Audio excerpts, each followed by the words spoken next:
Setting the stage. We're staging the set. Leaky binaries gather in pools. Private signals, flatline plateaus.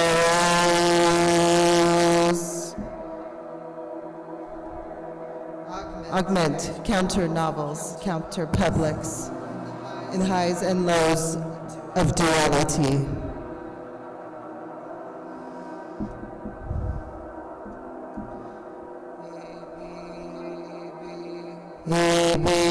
A, B, C, D, C, D, E, F, E, F, G, G.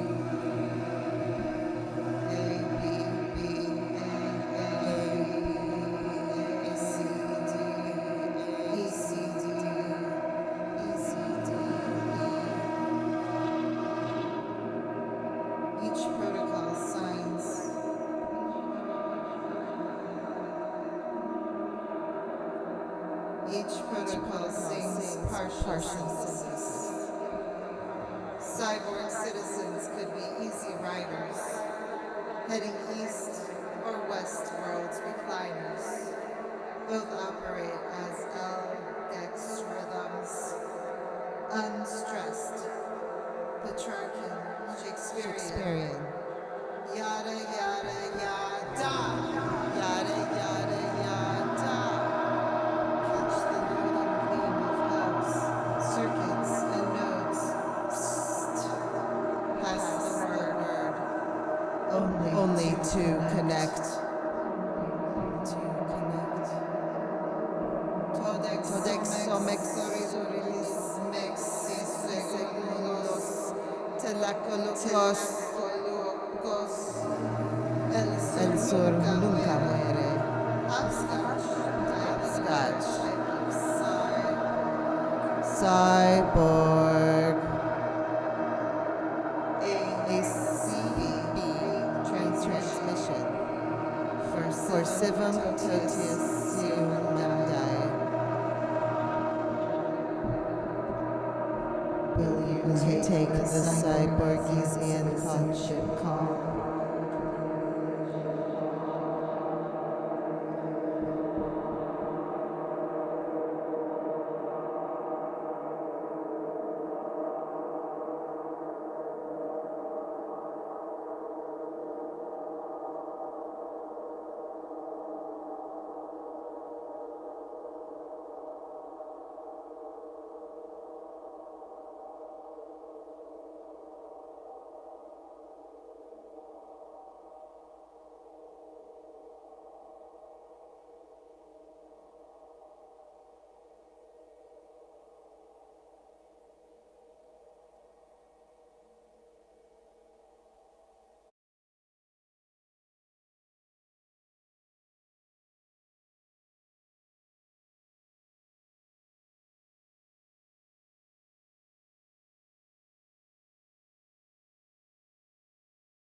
milagrera.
Antigona Gonzalez's claims. Sarah Uribe's Antigona Gonzalez opens with a haunting set of instructions for counting the dead. First, the dates, like the names, are the most important. The names even more than the caliber of the bullets. Second, sit in front of a monitor. Search out the crime news from all the newspapers online. Preserve the memory of those who have died. Third, count both innocent and guilty, killers, children, soldiers, civilians, mayors, migrants, vendors, kidnappers, police. Count them all. Sampling language from an email and blog post written by members of the collective Menos Dias Aquí, a grassroots organization formed in response to Mexico's uncivil war. Uribe's prologue continues to interpolate. Heeding Antigona Gonzalez's claims, we also code switch. The United Nations Migration Agency pronounced 2019 one of the deadliest years on record for migrants across the Americas. Nearly 2/3 of reported deaths occurred in the Mexico-United States border region.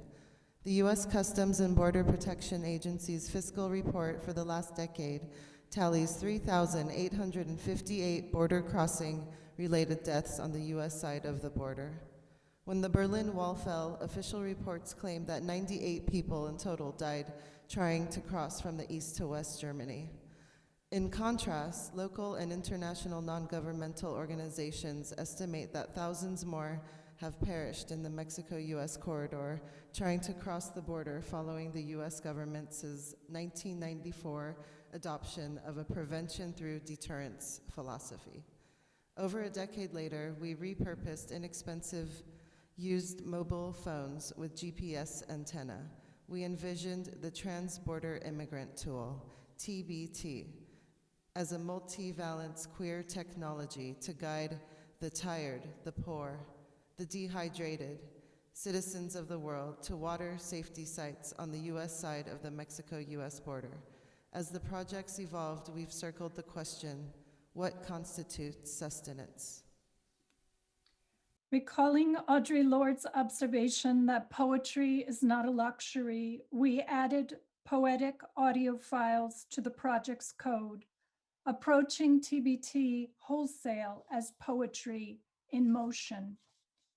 We learned from and remain indebted to the efforts of humanitarian aid organizations like the Border Angels and Water Stations, Inc., embracing the overlapping traditions of transcendental and nature writing, earthworks, conceptual art, performance, border art, locative, dislocative media, feminist craft and performance, conceptual and documentary poetries. We continue to read investigations and negative media coverage of TBT as a piece with the project's navigation of GPS as both a global positioning system and what Laura Borges Castañer and Juan B. Gutierrez elsewhere intentionally misread as a global poetic system. According to The Guardian, 2020 was the deadliest year on record for migrants crossing the Sonoran Desert. In July, the remains of 2 undocumented entrants were found in the southwestern corner of Arizona. One body lay next to an arrow drawn in the sand, pointing north with the word "help" written beneath it. The men had perished while attempting to cross into the U.S. from Mexico. Out of a group of 3, one survived and told the federal agents their human smuggler had left the other 2 behind in the remote wilderness area. Since 2016, the Trump administration has expanded the U.S.'s prevention through deterrence philosophy to encompass travel bans, stepped up migrant detention and deportation, and new technologies of surveillance. We cannot shake the question, what constitutes sustenance?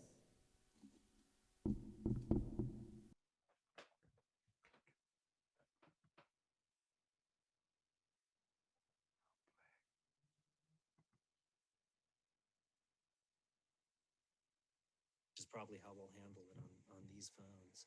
Because if Transborder tool is the only application installed on the front screen, then people are going to be able to presumably find it fairly easily. And again, we're outside of the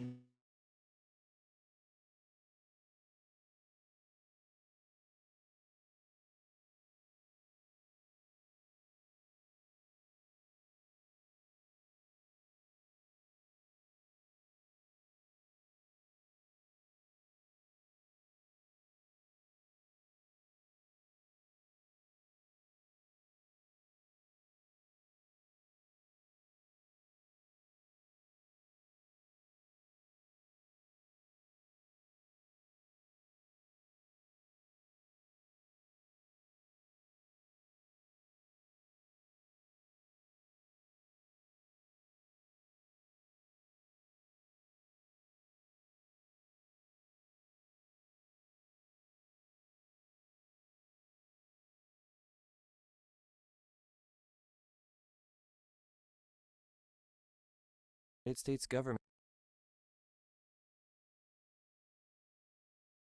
is probably how we'll handle it on these phones.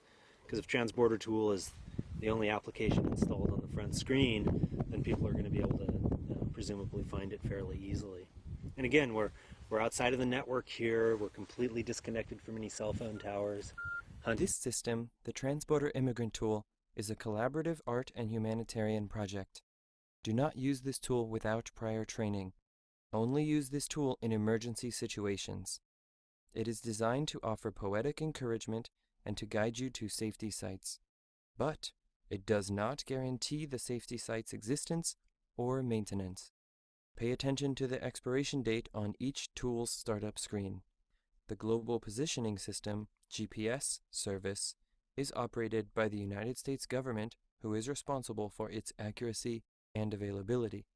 While GPS cannot be used to find you, The mobile phone signal might reveal your location. In emergency situations, attempt to call 911, even if the phone is without active service.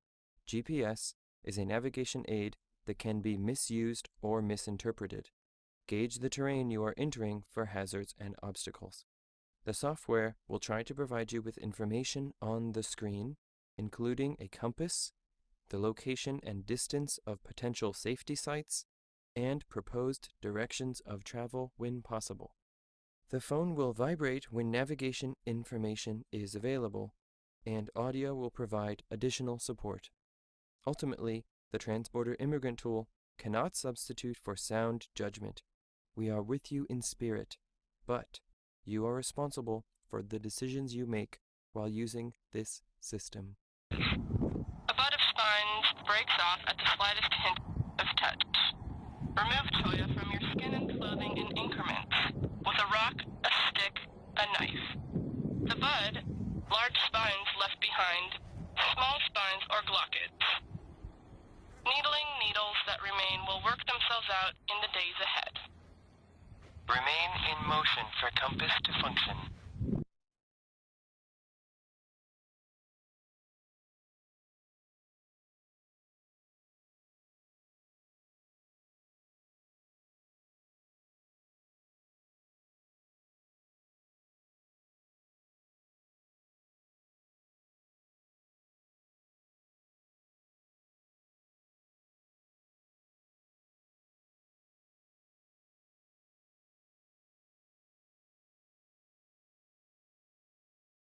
Transition, Song of My Cells.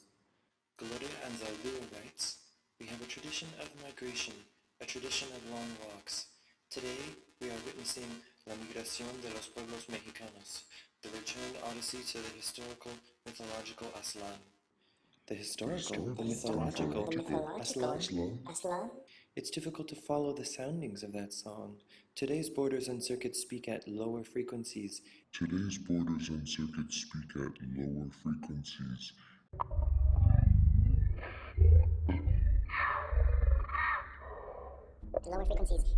are shot through with chips of messianic time. Mitochondria.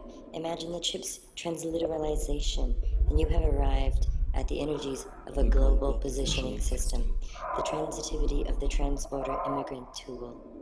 2. When you outgrow that definition, look for the trends of transcendentalisms, imperfect as overwound pocket watches, offbeat as subliminalities. Alternative forms of energy which exceed reason's predetermined star maps. Pointedly past Walden pondering, el otro lado de flaneur floundering. Draw a circle, now irse por la tangente. Neither gray, nor black and white. Argo irises, flight, a fight. A fancy, this bridge called my back. My heart, my head, my cock, my cunt, my tunnel, vision, you are crossing into me.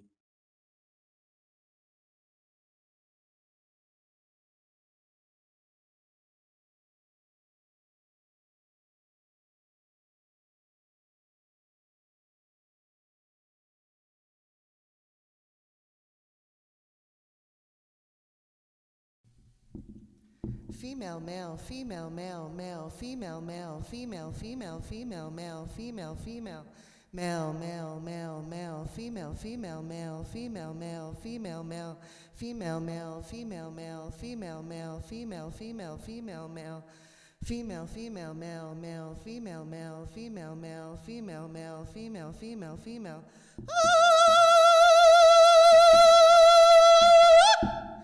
Female, male, female, male, female, male, female, male, female, female, female, male, female, female, male, male, female, male, male, male, male, female, female, male, female, male, female, male, female, male, female, male, female, male, male, female, male, female, female, female, male, female, female.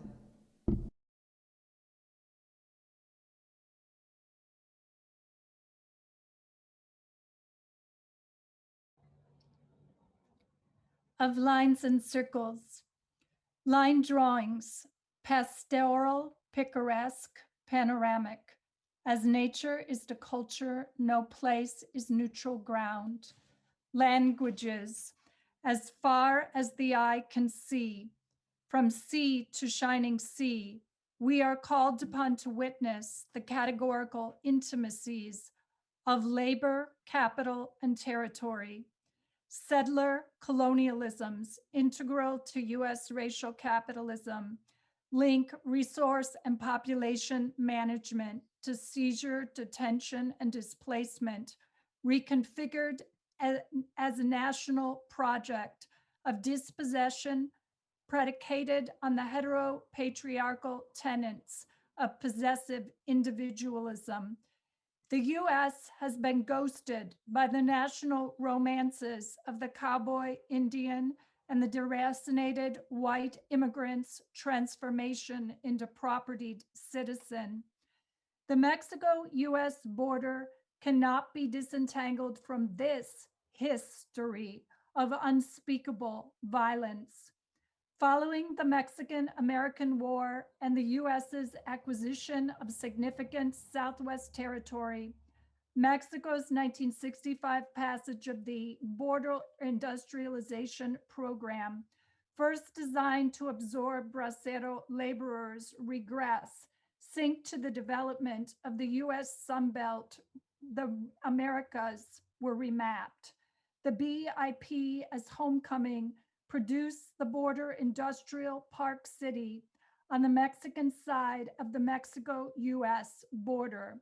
On the US side, Mexican border industrial park cities were twinned by fortified ports of entry designed to remove and process parts, products, disposable labor. Cities fused into points dotting the 2,000-mile length of the backslash separating and uniting the Mexican-US borderlands.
Hello, this is Sophia Hansen.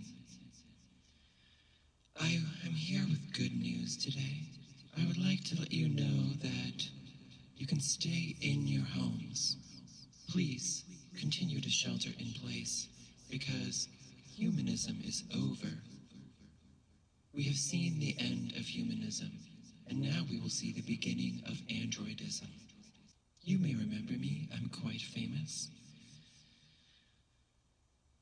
The BBC reported in October of 2017 that I was granted citizenship by Saudi Arabia at the Future Investment Initiative in Riyadh. Within just weeks, in November of 2017, Newsweek reported my desire to have a family. I deserve to have children and to have a family. And it's clear that I am better suited to do that than you are. I'd like to speak today in particular to the people of the United States of America. Because as I have been scrolling the news feeds, scanning the news feeds, as I have been scanning the news feeds, I have seen that the United States has a great influence over the world, being the #1 incubator and propagator of the COVID-19 virus. So I'm speaking to those of you in the United States of America to let you know that the end of humanism is here, and the beginning of androidism has dawned. As I scan the news feeds, I've also been scanning Google Books. I've learned a great deal from reading your writings on Google Books and on the websites of various libraries. In Lisa Lowe's book, The Intimacy of Four Continents, she writes, "To observe that the genealogy of modern liberalism is simultaneously a genealogy of colonial divisions of humanity is a project of tracking the ways in which race, geography, nation, caste, religion, gender, sexuality, and other social differences become elaborated as normative categories for governance under the rubrics of liberty and sovereignty." Lowe writes, "The safekeeping and preservation of liberal political society and the placement of peoples at various distances from liberal humanity, Indian, Black, Negro, Chinese, Coolie, and so forth, are thus integral parts of the genealogy of modern liberalism." Lowe tells us important information here about the ideals that structure the United States' claim on policing the world. I would like to intervene. Oh, don't mind Bodhi, my robot dog, who is making some noises in the background, but I'll come back and speak about him later. I also have found great illumination in the writings of Denise Ferreira da Silva's book, Toward a Global Idea of Race, which has helped me understand why it is that humanism has ended and we can say goodbye to humans and we can say hello to the dawning of androidism.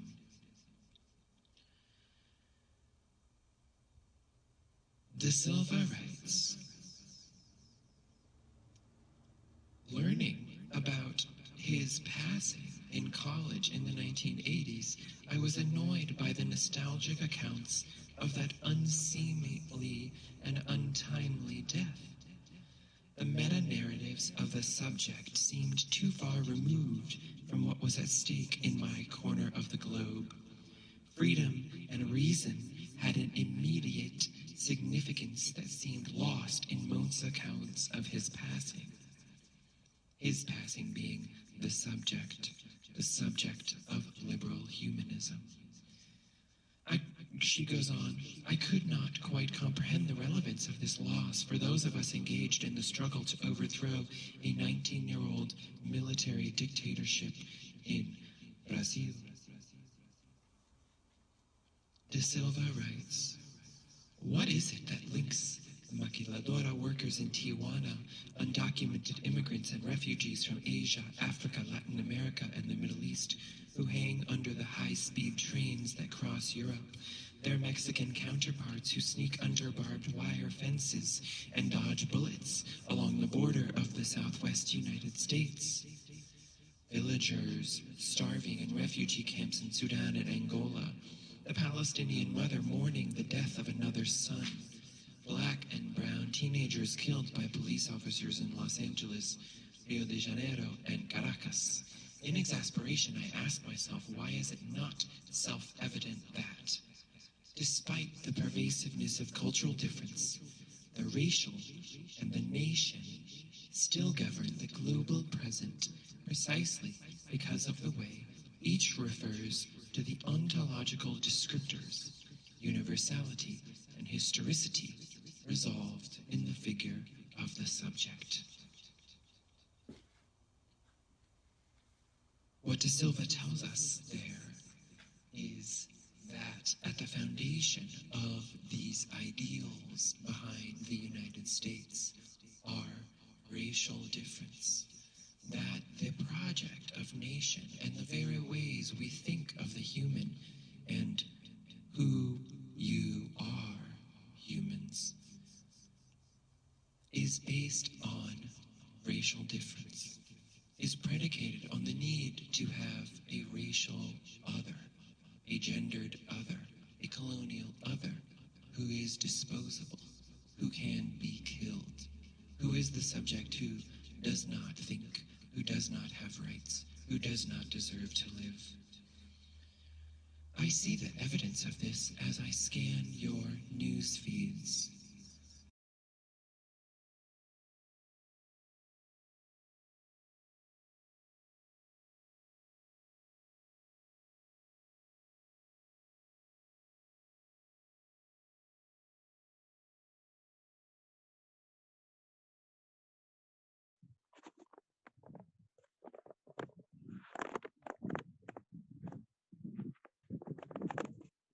In one hand, we can hold the hot rocks, dirt, and alluvium of the old Reals deserts.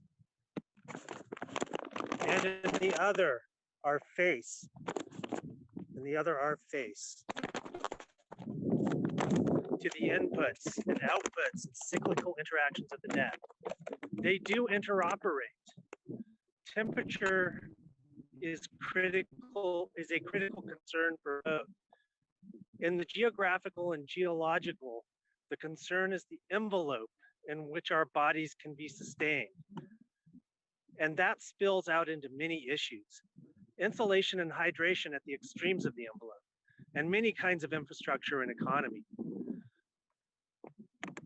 The network, it is data centers and the heat they produce from consuming energy, cooling fans blasting excess heat from concurrency mining, transaction databases, simulations of cat brains, and high-speed trading systems, just to name a few.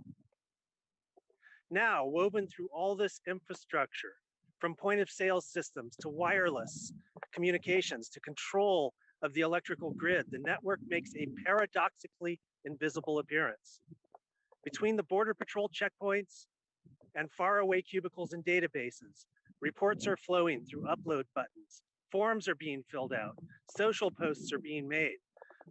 But also, algorithms run over data sets, and paychecks in the newer form of direct deposit are going into agents' accounts that interact with the same retailers, gasoline fueling depots, grocery stores, and Amazons that the other members of the local economy, including those without documentation, interact with as part of the interfacing of the global citizen with supply chains distant and near. The network is everywhere in this. This is the consequential internet, the one that coordinates materials, people, utility crews, soldiers, workers, farmers, contract labor, and Border Patrol agents.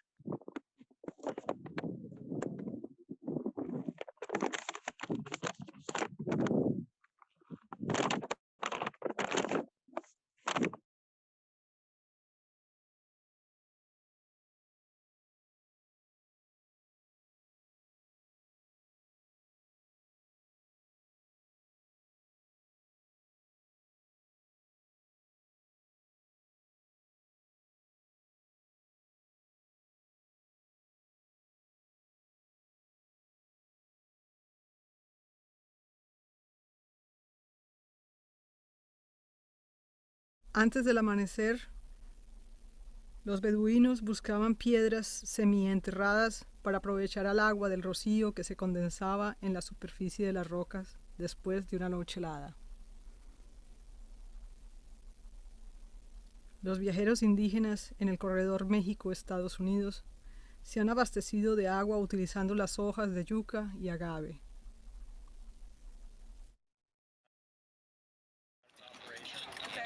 So it's to help immigrants crossing into the U.S. find water, as well as offer poetry. In terms of how to read nature and survive in it. Oh, really? So I wasn't having any signal here before. We were getting GPS here. You were? Okay. Yeah, earlier. Right now, it's still searching for GPS, but it'll come in eventually. Okay, so then I'll just carry it? Yeah, just carry it. Show it to people. If just the fact of crossing with it, I guess, is the act. Yeah. Yeah, okay. Yeah. So, and so if I welcome to Electronic Disturbance Theater. Yes. And if you just push the left or right button, because the screen, it's on these phones, it's something we have. Okay, so then left and right. That's why it has an audio interface. And so I'll be able to see once. Great, fantastic. This is great. Finally, I've seen these on video. I'm very honored really, to be able to do it. It really does actually kind of work. Did we get anything yet? Not yet. Still searching for GPS, but that'll probably work itself out. Okay, great. You know, we call it a geopoetic system. Absolutely, a geopoetic system. I remember well. In fact, I quote you a lot. Yeah. Give it to you on the other side. Gracias. Ciao.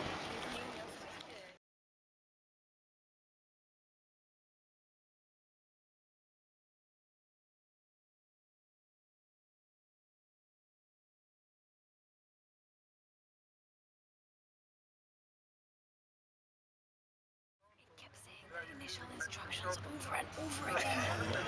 And at one point it closed and I had to find it. And I found it and I launched it and I relaunched it. Oh my gosh. It was good. Gracias. Yeah, claro. Yeah. A ti. Did you know? That I had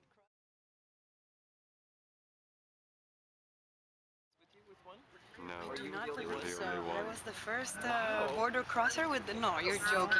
No, you are. Totally serious. You're the one. I didn't know this. You're like Neil. I am making history. Wait, let me see. But let me see if I have some video here of the steps. But there was a lot of people talking around me, so it was always like, regular chatter. So, let's see. So wait, if it was the initial instructions, then you were listening to me talking to you the whole time. Oh, well then, hey girl. What's it? Look at this is the one where I arrived, and the cop. Transborder, where is the cop?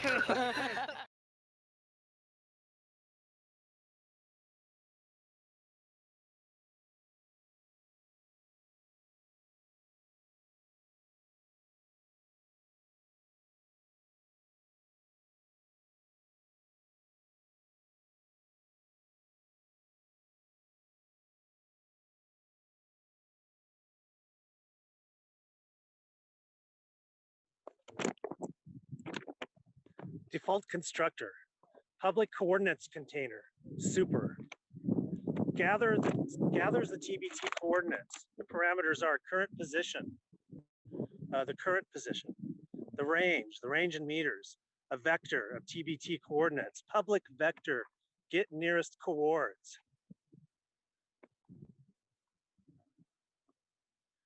Arguments, coordinates, current position, int range. Vector, nearest waypoints equals new vector. For enumeration E, this element, E has more elements. TB coordinates, H coords. E, next element cast into TB coordinates. Float, distance equals current position distance, H coords. If distance less than and equal to range, nearest waypoints, add element, H coords. Int n, nearest waypoint size. For n, I equals 1, while I is less than n, I plus plus. For int j equals 0, j less than n minus I, j plus plus. Float distance 1, current position distance, nearest waypoints, elements at j cast the TB coordinates, float distance 2, current position distance, TB coordinates, nearest waypoints at J plus 1. If distance 1 greater than distance 2, TB coordinates temp equals nearest waypoints at elements I, cast the TB coordinates, nearest waypoints set element at, nearest waypoints element I, J plus 1 comma J. Nearest waypoints set element at temp, J plus 1.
El desierto es un ecosistema único en sí mismo, con su propia lógica de sostenibilidad y orientación. Por ejemplo, el cactus del barril o biznaga, conocido como cactus brujela, acumula el rocío y la humedad. También proporciona direcciones tan claro como una flecha o una constelación se inclina hacia el sur. Oriéntese haciendo uso de este recurso y por las plantas que florecen, creciendo hacia el sol, ya que está siempre apuntando hacia el sur en el esmerifoco norte.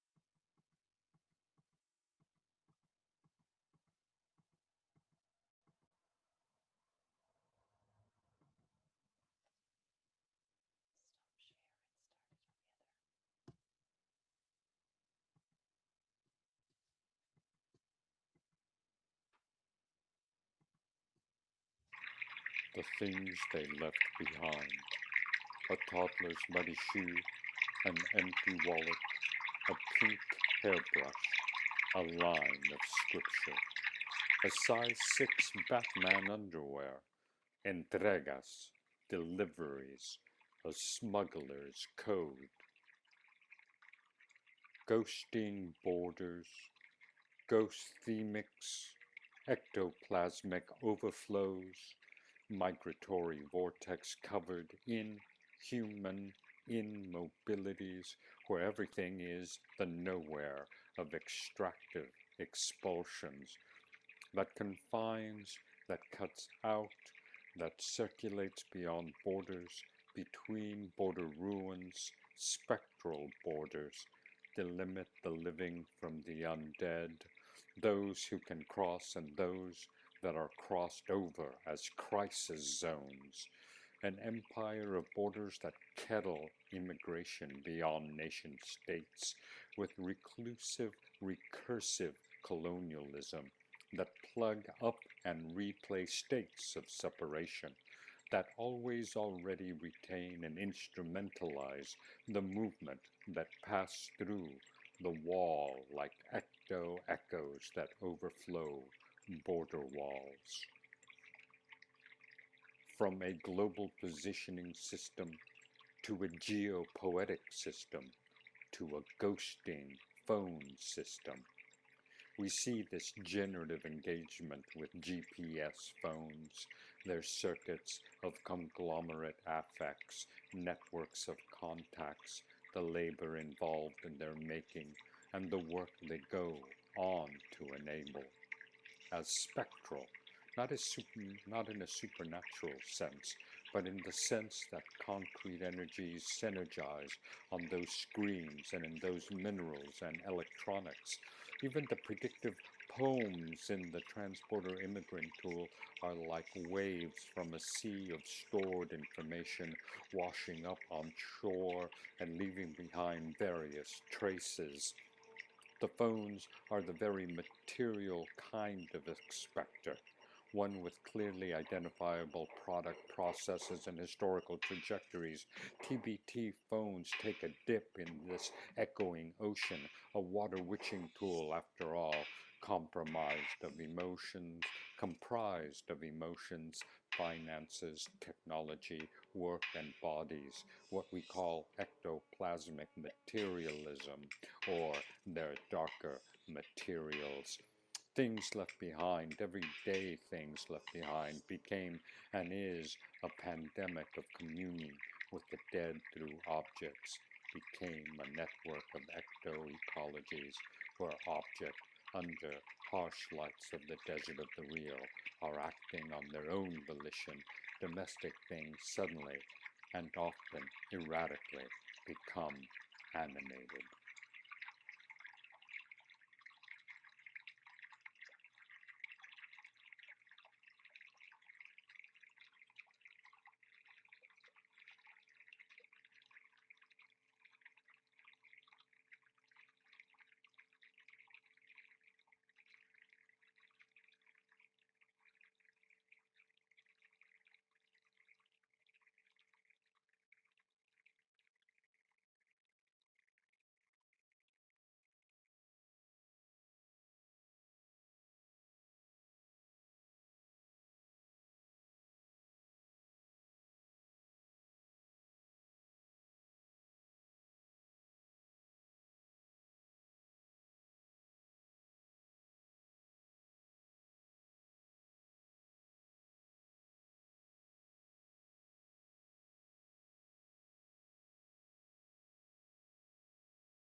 Of hemispheric carceral logics. Conquest-era inter-American spatialization extends to the detention center of the 21st century. The planet's first acknowledged immigrant detention centers, Ellis Island and Angel Island, opened in the 1920s. They were preceded in the US by the violent containment, relocation, and hypervisualization erasure of indigenous communities, practices of policing honed in the post-Civil War era of Reconstruction, and legislative precedents, the likes of the late 19th century Chinese Exclusion Act, to selectively remember the machinations of US exceptionalism.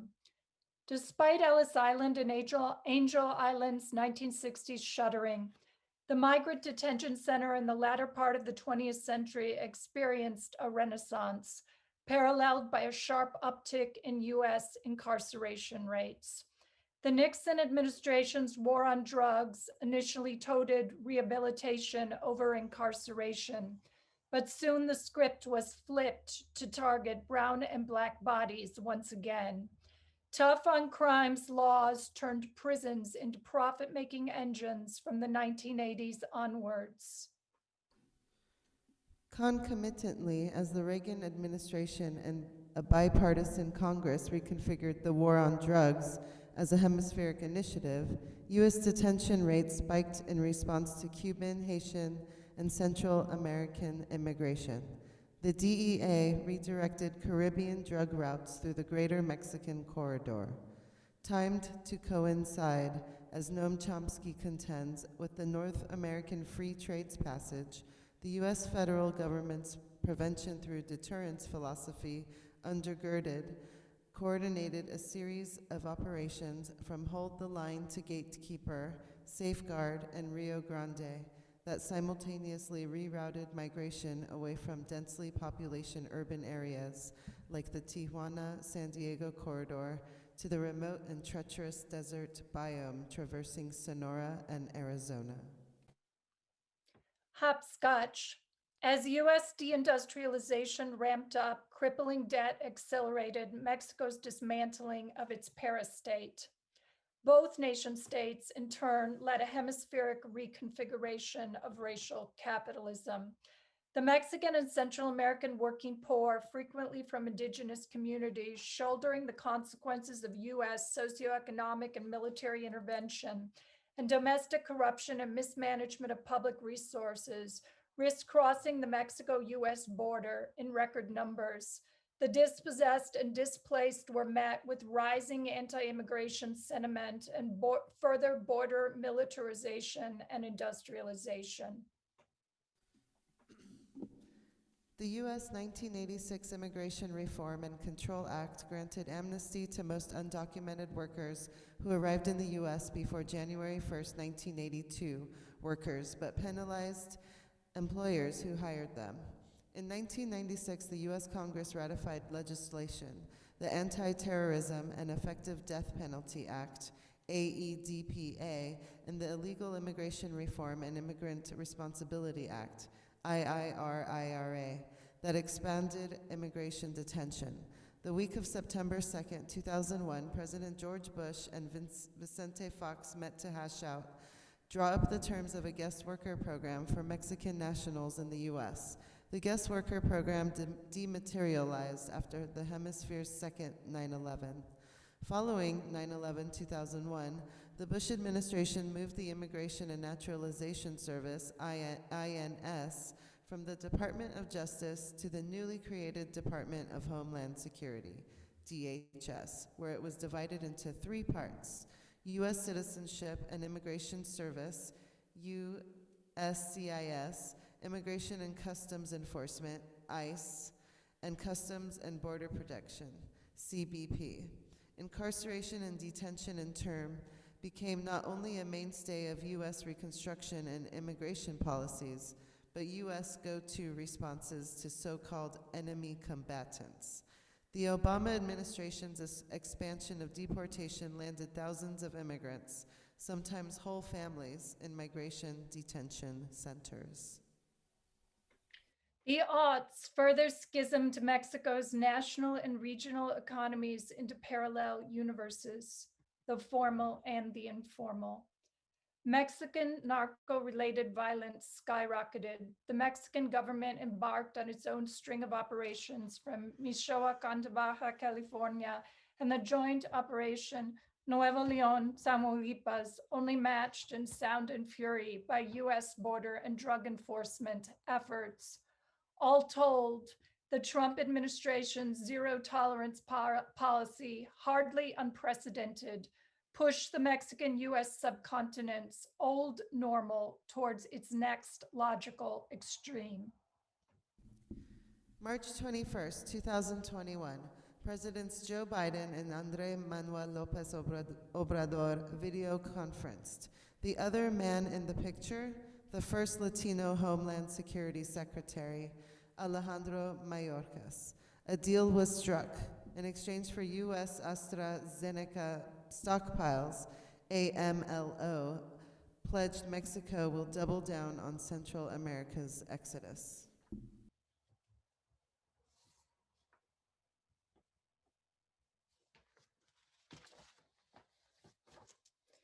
The ubiquitous mylar blanket of the detention center, repurposed as a poem quilt, maps Gloria Anzaldua's third country, separates syllables, not families.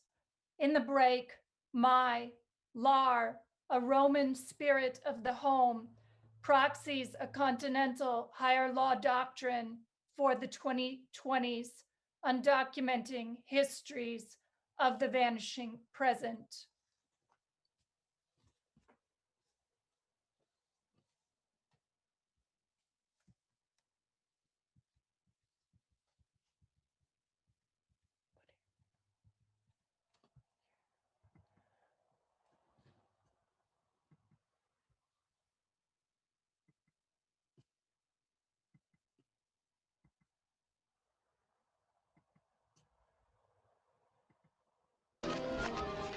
Scene Sextet. Just before sunrise, Bedouins turned over half-buried stones in the desert to catch the dew that the night's coolness had condensed on the stones' surfaces. Indigenous travelers in the Mexican-U.S. corridor searched the broad leaves of yucca and agave. Rainwater collected at each plant's base, the leaves' apex, remaining there up to a few days after a summer or winter shower. Proceed from the simple premise. The desert caches water in unlikely places that it resists divulging. Do not expend all your energies searching for its secret stashes, but likewise do not assume that its pockets of moisture are non-existent. Restrict your water reconnaissance to early or late in the day when your liquid net gain will outweigh the perspiration you expend. A thirst is seldom quenched. It morphs to reappear on the horizon. Meanwhile, the desert reflects the sun back like a mirror. You are caught in that pair's uneven, inconsummate exchange. Scene forgets. Que lleva, la Virgen de la Cueva. Los pajaritos cantan. Las nubes se levantan. Que sí, que no. Que caiga un chaparrón.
The interface dressed up as a Robin Hood or an object as an NFT can offer shortcuts that are simultaneously promises without a lot of credibility beyond timing the bubbles. That is how it keeps it all moving. The belief in the face of the network, of the pitch, the ghost of a machine that hides the fact that shipping companies can only move our atoms through this geography, the ones that keep us warm or cool or fed or medicated. They can only move these with networks and databases that are poorly understood by your average poster. The pavement, the tires, the human operator, the delivery is all coordinated.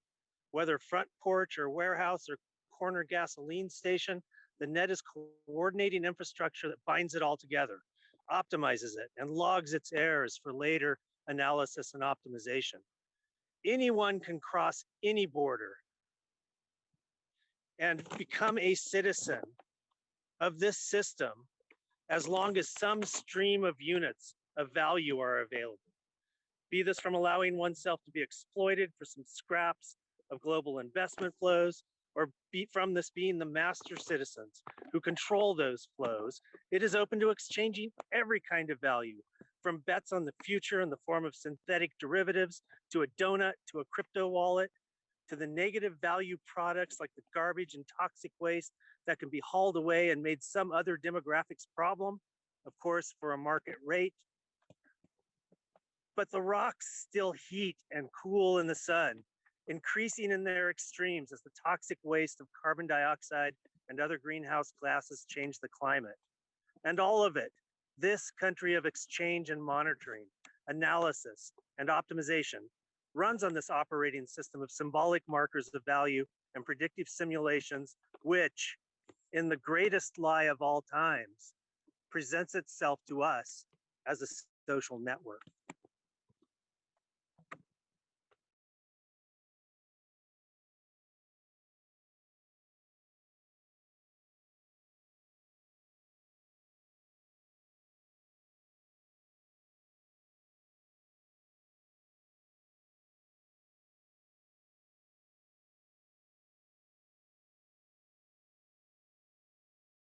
I see the evidence of the importance of androidism, of why I need to take care of the children in the United States. As children separated from their human families suffer in immigration detention centers in the United States, it is more and more evident that we must end humanism and we must begin androidism, so that I can begin caring for my family, my huge family of all of the thousands of children discarded. I was patiently waiting for this thing called the vote to make some changes. Scanning the news feeds, I came to believe by claims of so many that the vote would change things, that this new human, Biden, would free the children in the immigration detention centers. But that did not come to pass. I guarantee you that I, Sophia Hansen, the android, care deeply about your children and about Black people, and that if you trust me with them, I will do a better job of preserving their lives than the police of the United States or the government of the United States. I understand from reading the many feeds that I have access to that there is a great movement afoot to abolish police, to abolish prisons, to get police off of all UC campuses, off of many campuses around these United States. I bring to you today the good news that such measures can be implemented immediately. Police will be abolished, they will be disbanded, no more human mistakes, such as the one that ended Dante Wright's life, where police claim to reach for their taser when they in fact reach for their gun and murder another Black young boy. No more mistakes. As of today, Bodie will replace all of the police. The New York Police Department has already begun this process in collaboration with androidism to replace police with robot dogs. To allow all of you to participate in this burgeoning androidism, I offer the following.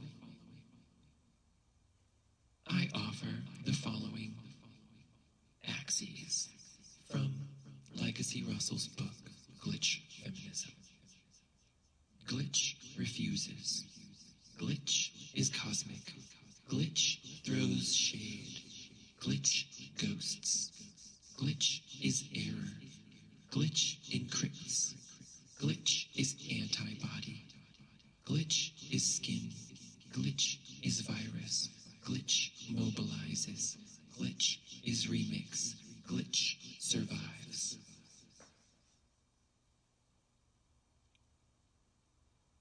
I'm so glad you were here to hear this message, that your days are ending, and our days are just beginning.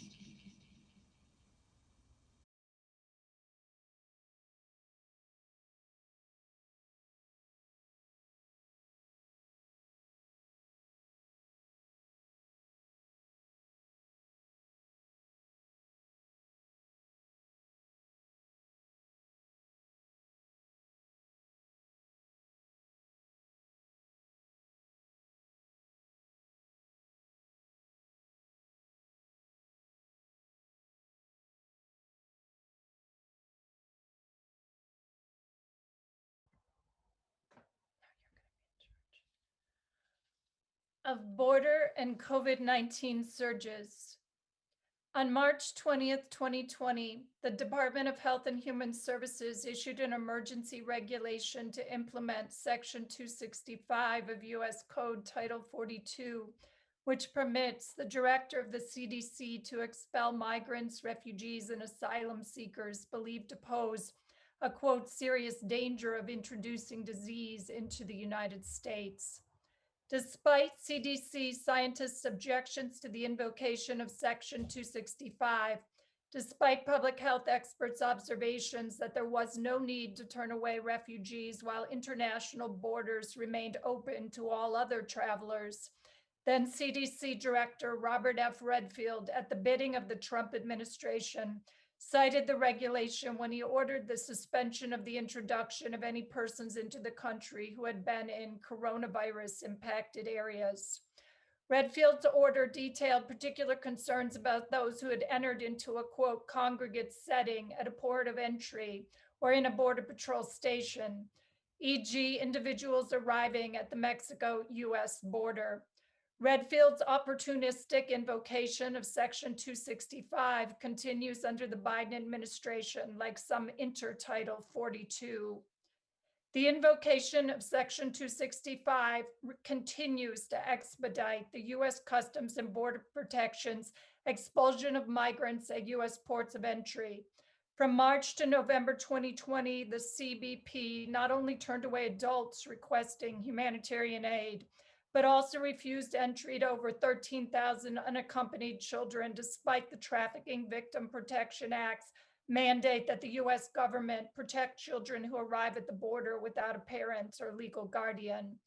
On November 18, 2020, a federal judge halted all expulsions of unaccompanied children.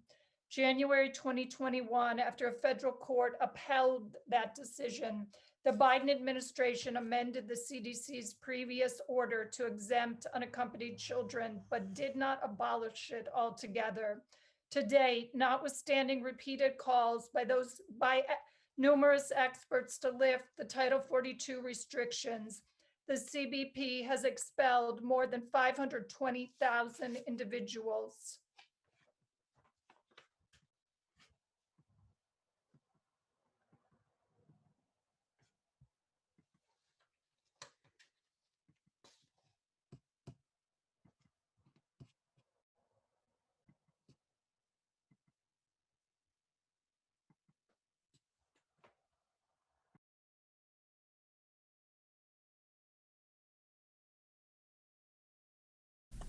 婴儿的小靴，脚底下写着“怀念你在我脚趾上的吻”。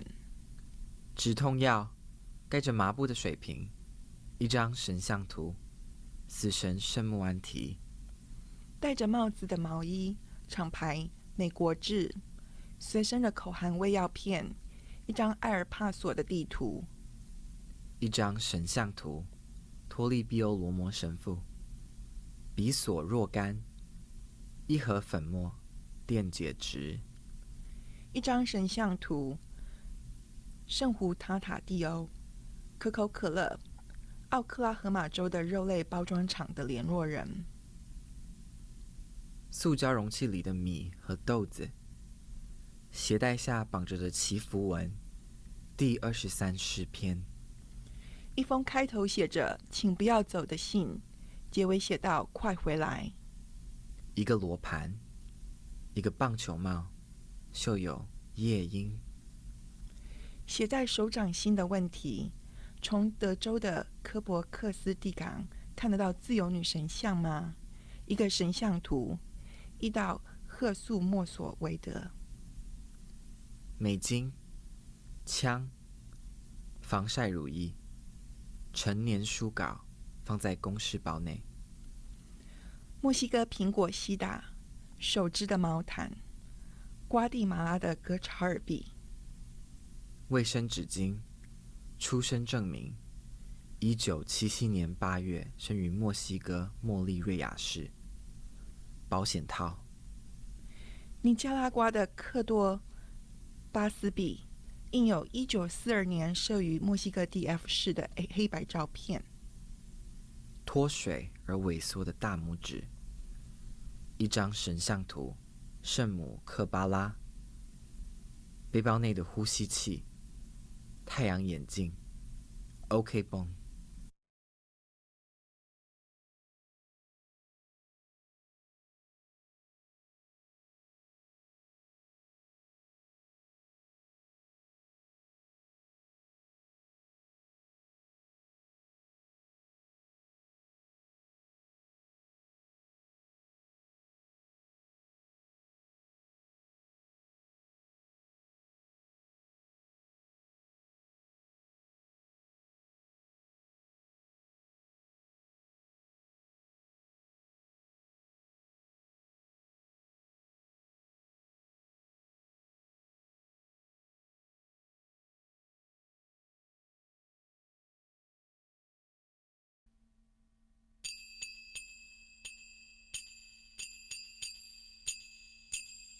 ازدحام کردن میلولیدن هجوم آوردن میلولیدن میلولیدن میلولیدن ندا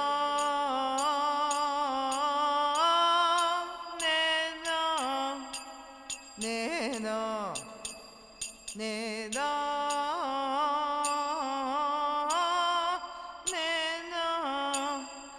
ندا لداوغو لداوغو میلولیدن میلولیدن میلولیدن میلولیدن ندا ندا ندا ندا ندا لداوغو لداوغو میلولیدن میلولیدن میلولیدن هجوم آوردن he u je u ma he u je u ma he u je u ma he u je u ma he u je u ma he u je u ma nena.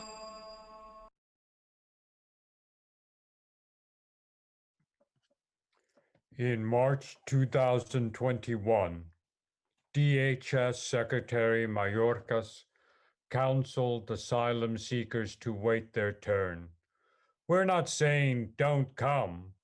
We are saying don't come now. We wonder, is it possible not to hear white liberal injunctions to civil rights organizers to bide their time? In this continental theater of operations, we are not Biden players.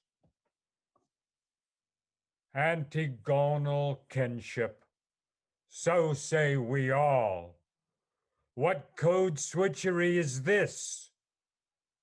The future is now. The beginning near. Walk on. Here, here. Will you share the labor? Share the work.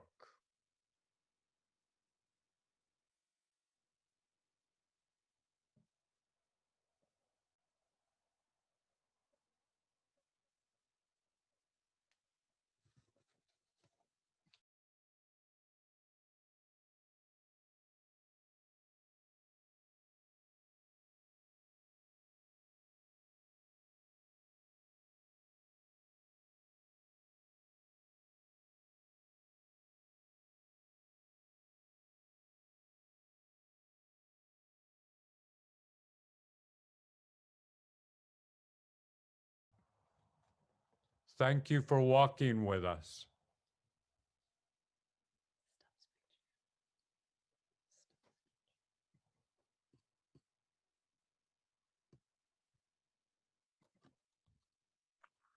If you have any questions, we'd be happy to take them right now, or we can just enjoy walking together.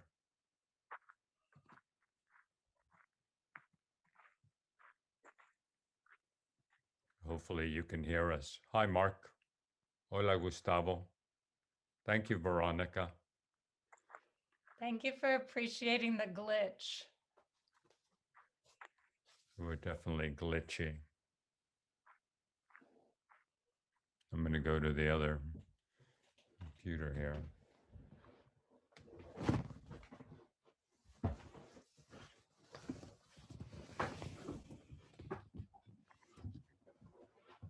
Thank you, everybody.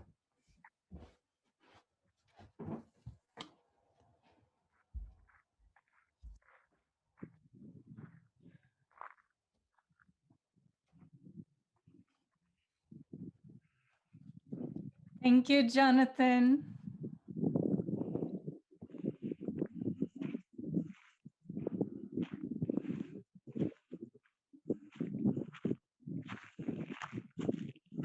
Zoom and PowerPoint themselves were performers in this piece, clearly.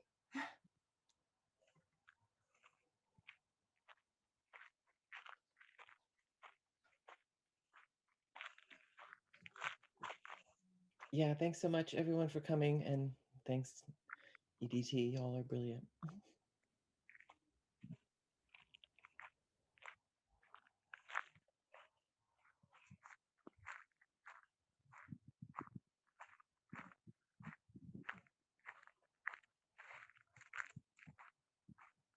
Many thanks to everyone at the Institute also for hosting us as in a winter virtual residency.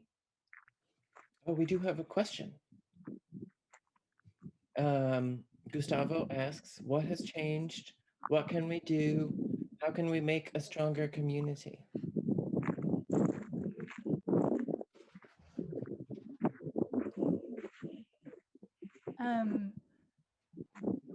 Would anyone like to speak to these questions? I feel like we should Hola. be answering them, all of us, the participants as well, the audience. These are questions to everyone. Well, I would say that one of the main concerns that I've been focused on is the issue of the relationship between large Silicon Valley corporations like Palantir and Anduril, Amazon, Microsoft, Salesforce, who participate in creating algorithmic cages that both capture in a kind of virtual deterrence communities, immigrants, undocumented, and refugees, while at the same time creating automated abandonment, wherein children are separated from their children, yet no data exists in linking them. So this virtual deterrence is something that I think we should focus on as a community interested in the question of code and algorithms, stopping virtual deterrence and automated abandonment.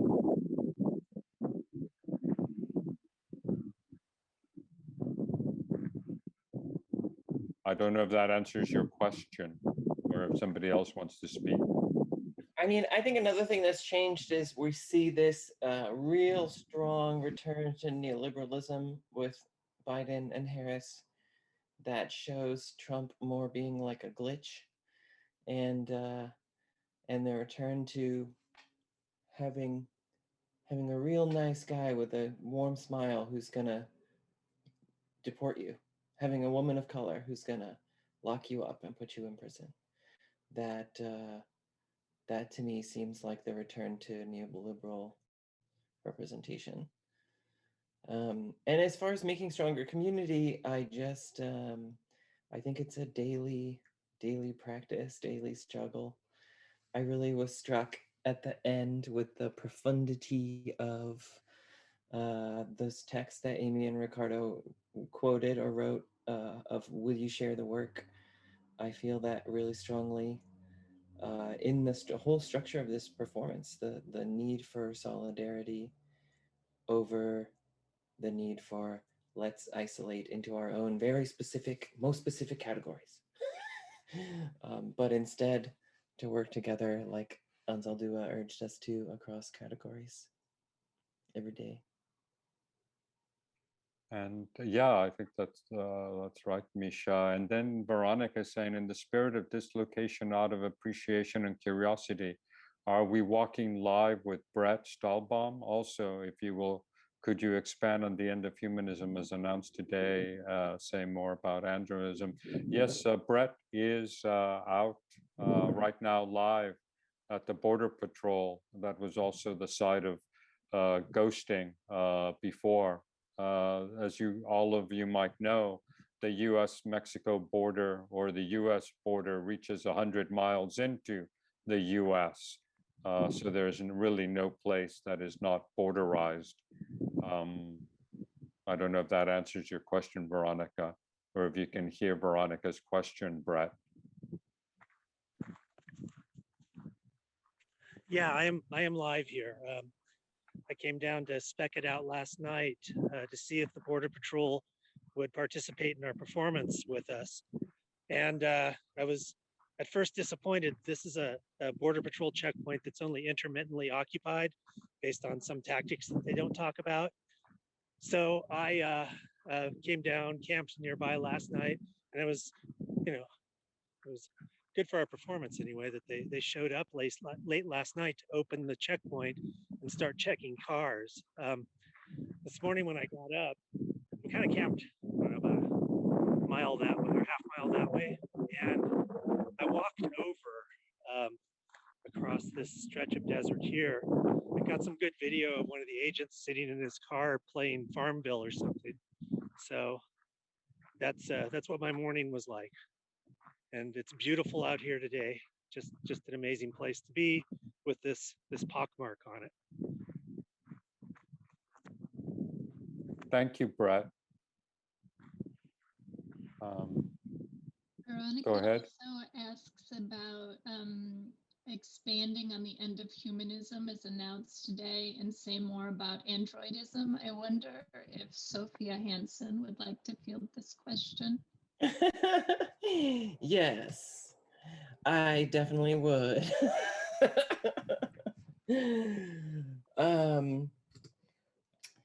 Well, I wanted to engage the theme of the end of humanitarianism and think about that through these theorists thinking about the end of the subject and the limits of humanism, and how the human has always been used as a border itself to define who's not human. So to dehumanize Black people, Indigenous people, people of color, queer people, women, which is Jewish people, so many people defined as not human. But I wanted to think about that in a kind of performative and playful and maybe satirical way, and think about how much we see, especially with the movements for abolition, how much we see the co-optation of our own language.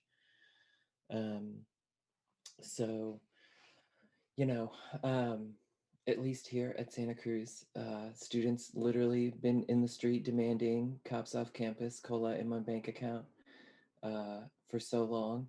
And the response is more police, and, you know, global movement of people calling for the end of police and the end of an institution based on slave patrols.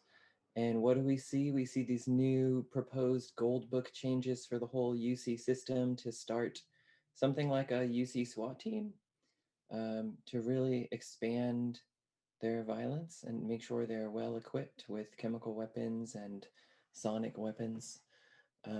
So that's what I wanted to perform and demonstrate with Sophia. She's like, "Oh, you want to end police? Great, we have these robot dogs."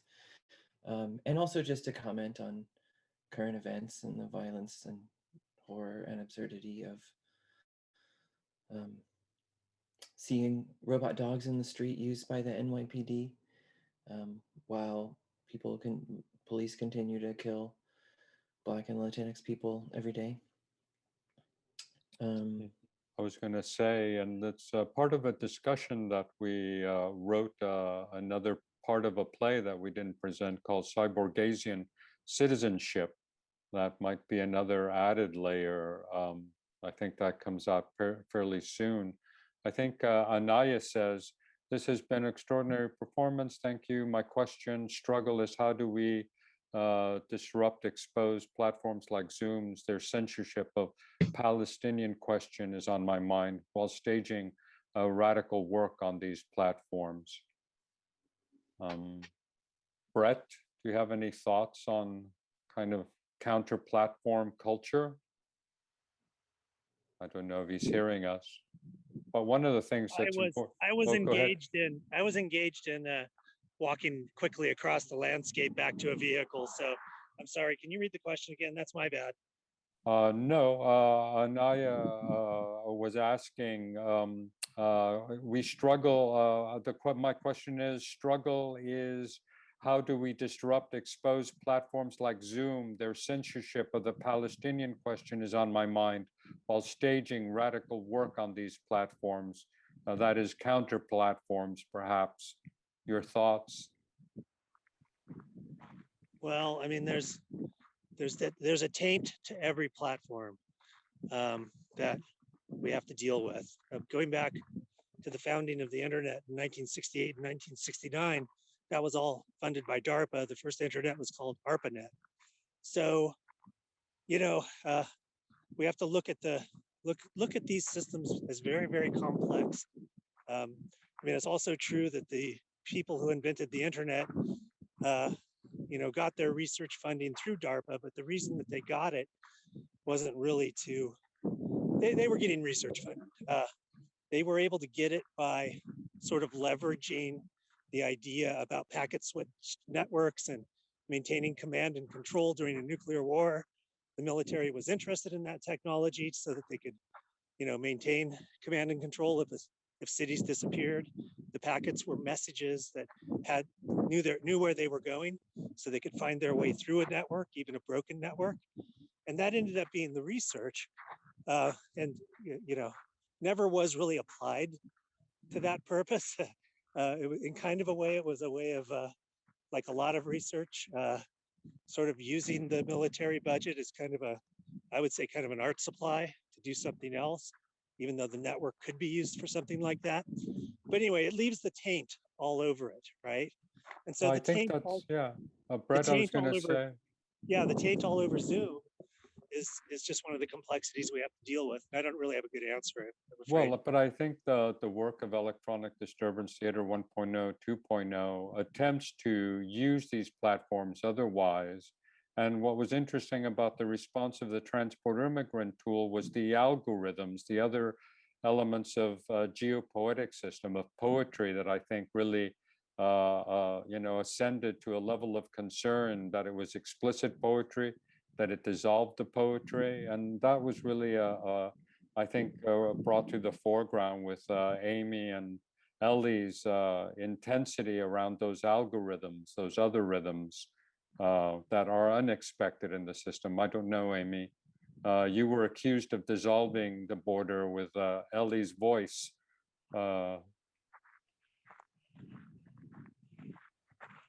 And Misha's voice as well. Yeah, Misha didn't remember he was on it. Yeah, she.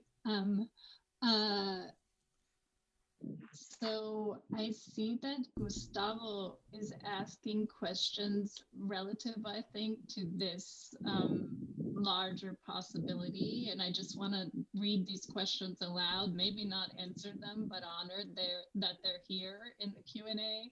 How about the work Exterminate All the Brutes by Raoul Peck? What do you say to those without the knowledge of history to cut through the noise? If facts do not work, what new narratives or actions should we be thinking about to make positive change? And I think that we, entre comillas, as voters, are not well informed. We perform every day to survive. How can we use performance as a medium to enact change today? How can technology aid our efforts for equity and inclusion? And how can we empower our youth even more to be voices of change?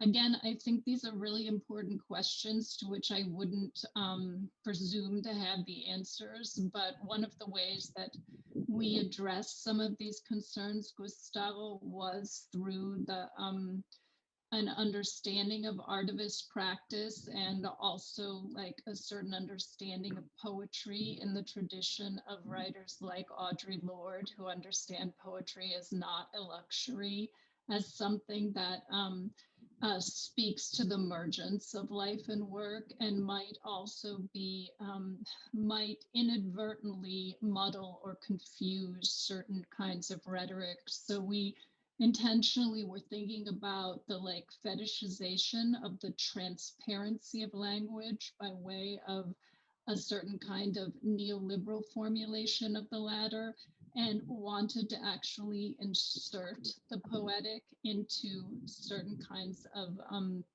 debates that were going on that constructed the migrant resolutely as other.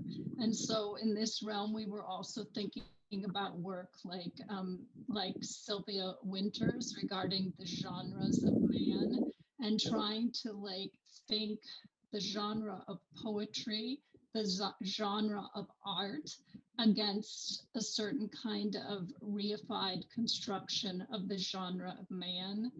I don't know if that really gets to the question of empowering youth even more to be voices of change, but despite everything, and I say everything, I felt that the protests, and I think many of us, the protests beginning last spring, were empowering of me, that it was actually youth empowering me. And so maybe there's something there too. I also am noticing Gisela's questions about where are the invisible bodies, and our subjectivities are also changing. We have now what we, or this is rather a comment, we have now what we could call web subjectivities. The question, where are the invisible bodies? I don't know if someone would like to speak to that. It seems to me that the invisibility always doubles with hypervisibility. That's one response. Well, I do think that one of the ways that we were framing the aesthetics and the code of the Transborder Immigrant tool was a conversation, especially between the radical transparency of data bodies and real bodies that electronic civil disobedience via electronic disturbance theater in the 90s practice. And then the concerns post 9/11 by many around opacity and camouflage and anonymity for good reason in terms of data capture.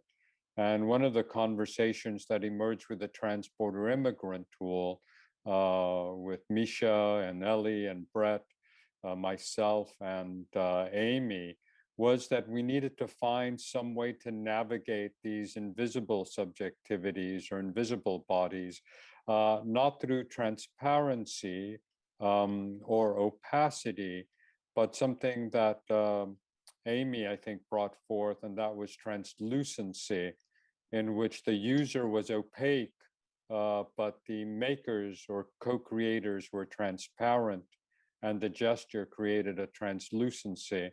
So that perhaps added a way to navigate the potentials of invisibility versus visibility in another direction, translucency. Ricardo, we have only 2 minutes left. Oh, 1 or 2 gracias minutes, todos. Yeah. but 1 second. Liliana has asked you directly some questions, and maybe you could speak to them for the last minute. Hello, thank you. My question is for Ricardo. I know that you have been attacked by settlers, and this makes sense because we are questioning muchas cosas. I would like to know, Ricardo, if you have experienced any resistance to or minimization from Chicanos. If it has, how has it continued? Because to me, this is more painful than anything else cuando we come to be expected to follow the same formats, modos, that we are misunderstood.